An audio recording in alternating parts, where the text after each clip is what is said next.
नमस्कार, आप देख रहे हैं द न्यूज, आपके साथ मैं सृष्टि मिश्रा। देखिए इस बार क्या हुआ दर्शकों कि कुछ राज्यसभा के जो सदस्य थे वो लोकसभा का चुनाव लड़े, इसकी वजह से राज्यसभा में सीटें हो गई हैं कम। और अब कहा जा रहा है कि 4 मनोनीत सदस्यों के अलावा जो 4 सीटें जम्मू कश्मीर के लिए आरक्षित है उन सबको भी मिला दीजिए तो भाजपा की सीटें हो रही हैं कम। तो क्या सरकार को आगे जाकर के यहाँ बिल पास कराने में दिक्कत होगी?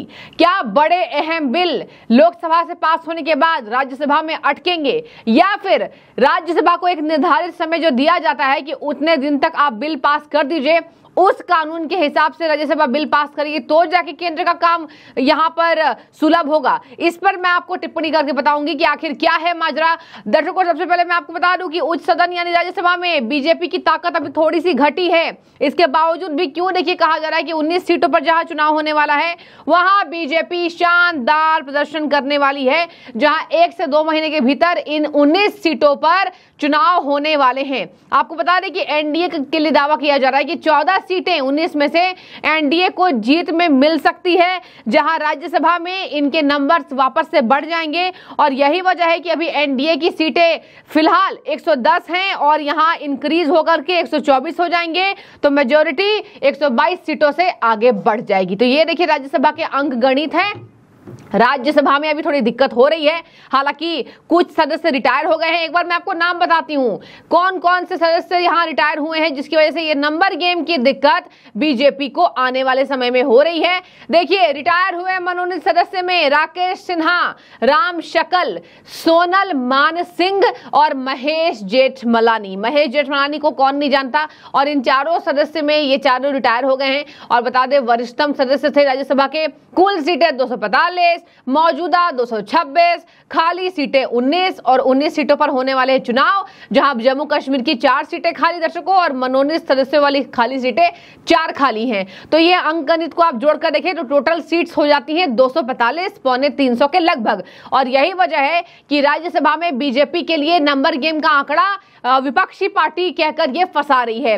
विपक्षी पार्टी ये कह रही है और ये तमाम भ्रम फैलाने का काम हो रहा है कि राज्यसभा में बीजेपी को, एनडीए को बहुमत नहीं है, बिल पास नहीं करा पाएगी बीजेपी। और एक बात और मैं आपको बता दूं, बजट सत्र शुरू होने वाला है।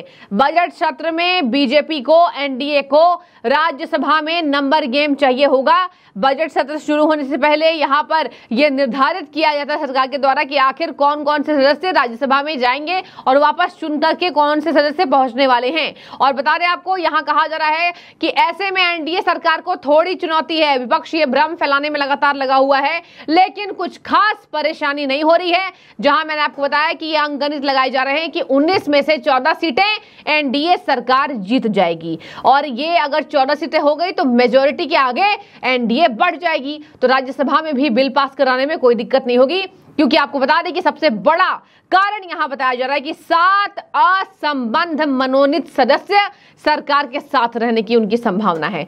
तो चुपके से ही सही 7 जो असंबद्ध मनोनीत सदस्य हैं वो सरकार को सपोर्ट करेंगे, जिसके बाद राज्यसभा में नंबर गेम में एनडीए की बढ़त होती दिखाई देगी। और देखिए आपको मैं एक बात और बता दूं, अगर राज्यसभा में इनकी वाकई सीटें घट जाएंगी तो बहुत ज्यादा मुश्किल होने वाली है। सरकार चलेगी लेकिन सरकार जो है वो लंगड़ी लूली दिखाई देगी, क्योंकि आप सदस्यों के द्वारा बिल को पास नहीं करा पाएंगे। आपने देखा पिछले कार्यकाल में जब ये चुनाव नहीं हुए थे, शानदार तरीके से राज्यसभा लोकसभा में दोनों सदन में अपर एंड लोअर हाउसेस में ये बिल पास कराए जाते रहे हैं, चाहे उसमें विधेयक क्यों ना आ जाए और आईपीसी की धाराओं को क्यों ना बदला गया हो। बड़े बड़े बिल दर्शकों, बड़े बड़े बिल पास हुए, जिसके बाद विपक्ष की बौखलाहट थी। और देखिए ना, आईपीसी को लेकर भी ये अभी अड़ गए, थोड़ी सीटें इनकी ज्यादा बड़ी है। आप सोचिए कि ये कितने ज्यादा आक्रामक तेवर अपना रहे हैं विपक्षी पार्टियां कि थोड़ी सीटें इनकी लोकसभा में बड़ी हैं और ये राज्यसभा और लोकसभा के बिलों को पास करने की चुनौती दे रहे थे। कह रहे हैं कि आईपीसी की गलत धाराएं आपने लगाई, जो कानून में बदलाव किए वो गलत है, जबकि अंग्रेजों के बनाए गए कानून को बदला था हमने और सरकार ने। और उसके बाद आम जनता को फायदा है, बलात्कारियों को फांसी की सजा हुई। पहले सरकार में सब कुछ लेट लतीफ होती थी चीजें, और यही वजह है कि हम पुराने कानूनों को ढो रहे थे। आखिर कम से कम बीजेपी ने काम तो किया, और बीजेपी उस वक्त हम कहते थे क्योंकि बीजेपी के पास मेजॉरिटी थी, लेकिन आज हम एनडीए कह रहे हैं। तो चलिए कोई बात नहीं, सरकार की ये कमी हैं, थोड़ी सीटें कम हुई और सबसे ज्यादा जो उत्तर प्रदेश से सीटें होकर जाती थी वहां से कम हुई। हालांकि योगी आदित्यनाथ कह रहे हैं ओवर कॉन्फिडेंस में हम हारे हैं। ये एक दिन पहले का बयान मैं आपको बता रही हूं, सीएम योगी ने कहा है ओवर कॉन्फिडेंस में हम हारे हैं और कुछ अधिकारियों ने गद्दारी की है। अधिकारियों ने साफ तौर पर यूपी में गद्दारी की है। असली रिपोर्ट सरकार को नहीं सौंपी, गलत रिपोर्ट सौंपी, उसके बाद बीजेपी ने उस तरीके से काम नहीं किया है। लेकिन देखिए पूरा जो यहाँ पर इतिहास है ये राज्यसभा पर हमेशा अटकता है। ठीक है, लोकसभा चुनाव हो चुके हैं, बहुत कड़ी मशक्कत से बन गई सरकार और सरकार सुलभ तरीके से चल रही है, कोई दिक्कत नहीं है। सहयोगी दलों को जो विपक्षी दल बैसाखी बोल रहे थे वो बैसाखी नहीं, पीएम नरेंद्र मोदी के एक धारदार हथियार के तौर पर उभर कर आए हैं दोनों पार्टियां, टीडीपी और जेडीयू। और इसी तरीके से यहाँ चंद्रबाबू नायडू की पार्टी और नीतीश कुमार की पार्टी पूरी लोकसभा में यहाँ साथ देती दिखाई दे रही है। राज्यसभा आ जाइए, राज्यसभा में जम्मू कश्मीर में तुरंत चुनाव होने वाले हैं। जम्मू कश्मीर के चुनाव के बाद राज्यसभा की वोटों की गिनती होने वाली है और इसके बाद ये 4 मनोनीत सदस्यों की भी यहाँ चुनाव हो जाएंगे। तो 1-2 महीने के अंदर ये सब होने वाला है, जम्मू कश्मीर चुनाव भी, राज्यसभा में संख्या बल भी और 19 सीटें जो खाली हैं इस पर 1 से 2 महीने में चुनाव होने वाले हैं, जिसमें भाजपा के लिए कहा जा रहा है, एनडीए के लिए कि 14 सीटें आप गिनकर रख लीजिए, 14 सीटें आपकी आएंगी। तो देखिए यहाँ अन्य राज्यों से खाली सीटें 11 है, बिहार से 2, असम से 2, महाराष्ट्र से 2, हरियाणा से 1, तेलंगाना से 1, मध्य प्रदेश से 1 और राजस्थान से 1, त्रिपुरा से 1। ये सब सीटों को मिलाकर के यहाँ कहा जा रहा है कि भाजपा को एक और नंबर गेम में अंदर ही अंदर अपने पार्टी संगठन को मजबूत करना होगा। उत्तराखंड में देखिए, उत्तराखंड में ठीक उलट नतीजे आए हैं। उत्तराखंड में बीजेपी चुनाव हार गई और जबकि उम्मीद ऐसी नहीं थी, लेकिन बीजेपी चुनाव हार गई और रिजल्ट्स अभी एक दिन पहले ही घोषित किए गए थे। अब ऐसे में बीजेपी लगातार ये कह रही है कि हम हारे नहीं हैं, हालांकि हमने अपने संगठन को मजबूत किया है और कोई बात नहीं, आने वाले चुनाव भी बचे हुए हैं और विधानसभा में हम अपना परचम वापस से लहराएंगे। लेकिन छोटे छोटे चुनाव भी, विधान परिषद हो जाए, उपचुनाव भी हो जाए, इसमें भी नेता एड़ी चोटी का जोर लगाते हैं क्योंकि इन चुनावों से भी बहुत ज्यादा फर्क पड़ता है। ऐसा नहीं है कि आपने लोकसभा जीत लिया। अब देखिए इधर उधर के वजह से यहाँ पर उपचुनाव हुए और उपचुनाव के बाद यहाँ बीजेपी को तगड़ा झटका लगा है लगभग हर राज्य से और बीजेपी की ऐसी सीटें नहीं आई जितनी की एक्सपेक्टेड थी। अब देखिए मैं आपको बता दूं कि राज्यसभा में बीजेपी की ताकत थोड़ी सी घटी, लेकिन मिलने वाली है गुड न्यूज, ये केवल 8 सीटों की अंक गणित तय करेगी जो मैंने आपको बताया है।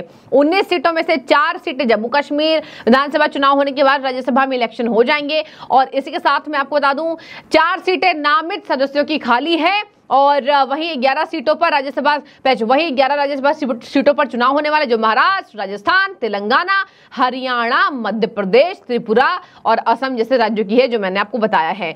तो मौजूदा समीकरण के हिसाब से 11 सीटों में से 8 पर एनडीए आसानी से जीत हासिल कर सकती है और इस तरह जो संख्या है वो 86 पहुंच जाएगी। इसमें से 11 में से 10 राज्यसभा सीटें पिछले महीने ही खाली हुई हैं क्योंकि कई सदस्यों ने लोकसभा का चुनाव लड़ा था जो मैंने आपको पहले बता दिया। देखिए कुल समीकरण मैंने आपको मोटा मोटी समझा दिया किस तरीके से राज्यसभा में यहाँ पर बीजेपी की और एनडीए की बढ़त आराम से यहाँ हासिल हो सकती है। सरकार को बहुत ज्यादा दिक्कत नहीं होगा, लेकिन हाँ अभी ऐसे चुनाव नहीं हुए हैं तो अब कुछ भी बोला जाएगा। चुनाव जब तक नहीं होते हैं ये तमाम हेडलाइंस भी चलते हैं। तो देखिए अभी चुनाव नहीं हुए हैं और इसी वजह से यहाँ कहा जा रहा है कि भाजपा की ताकत घटी, कहीं पेपर पत्रिका में ये लिखा जा रहा है कि कहीं भाजपा की ताकत जो घटी है वो बढ़ जाएगी राज्यसभा में। तो देखिए कुछ भी हो सकता है, लेकिन इनमें से जो मैंने आपको बताया 11 में से 8 सीटें लगभग ये तय है कि एनडीए को मिल सकती है आसानी से।